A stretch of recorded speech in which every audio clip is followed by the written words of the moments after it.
Well, hello everyone. Thank you guys so much for joining us for our last day in our week of prayer. We are going to be kicking off tonight's night of prayer with a little something I like to call SeraphShares. If you're not familiar with SeraphShares, it's just something I do every week on my channel. I normally do it on Wednesdays. I was unfortunately unable to stream last night. And so everything that I had prepared for SeraphShares just didn't happen because I was unable to stream. But it means we get to do it tonight, so that's super cool. This week's SeraphShares was going to be about prayer, go along with our week of prayer. The title of it is Why Do We Pray? Prayer is one of those things that has so many different aspects of it. But what I want to start with tonight is the importance of prayer and what it's supposed to look like for us.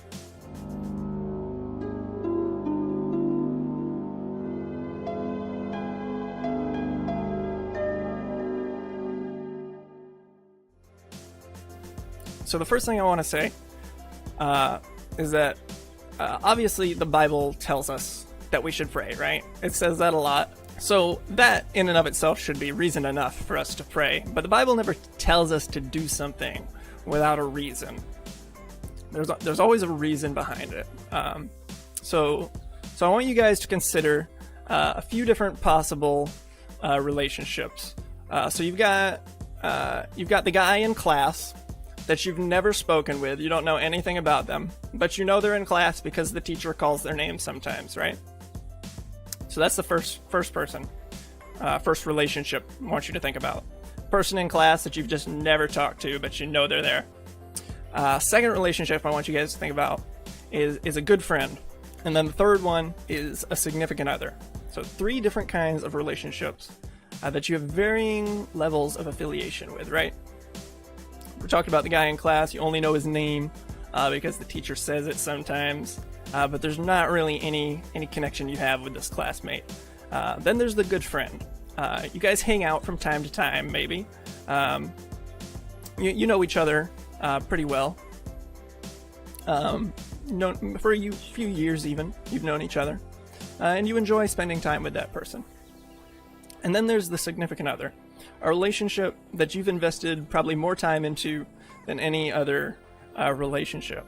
You've spent a lot of time with the person, and as a result, you know them really well, and they know a lot about you. You would probably do nearly anything for them, and you crave each other's attention. You can't bear to be without each other for long periods of time. You truly love them. So that's 3 different kinds of relationships. What I want to do is talk about those for how we think about prayer. When you boil down prayer into its simplest terms, what is it? It's not asking God for things. It's not even thanking Him. When you boil it down to its simplest terms, prayer is just talking to God. It's just talking to God. It doesn't matter what it's about, or why, or how you do it. You're just talking to Him. And you see the three relationships that I talked about can all be compared to how your relationship with God might be. Maybe God is like the classmate that you never really talk with.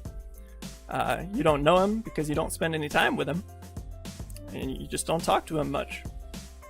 Or maybe for you, God is more like the good friend. You enjoy his company, you hang out when you can, but he's not really an integral part of your life.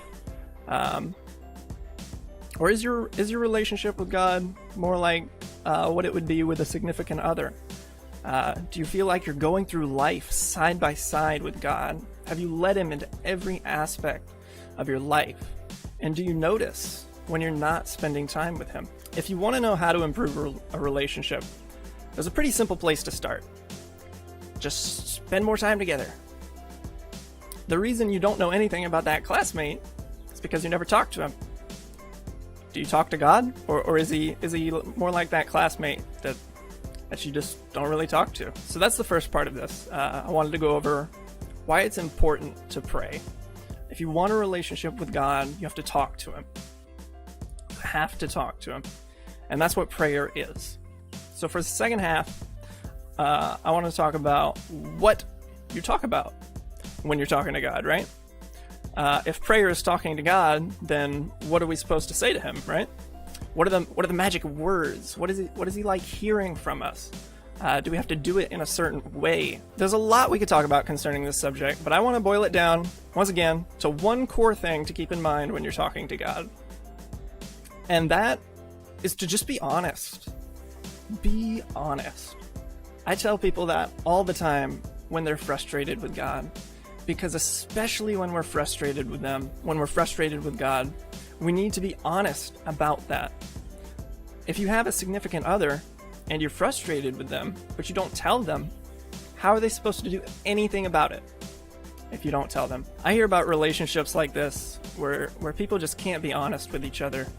That even though they're supposed to have this beautiful relationship that's supposed to be completely open, they still just can't always be honest with each other. And seeing that sort of thing, it breaks my heart because it means the relationship isn't as strong as it could be. If you want to really know God, if you want to learn about him and develop a deep relationship with him, you have to be honest with him. In the good and especially in the bad. Ask him to help you with your frustration rather than acting like it's not there. If you let that frustration go unconfessed, it's only going to get worse, and it's only going to develop into something like anger or doubt. The best example of prayer that you can look at is when Jesus prays to God in the Garden of Gethsemane right before he's about to go die on the cross. Jesus really doesn't want to go die on the cross.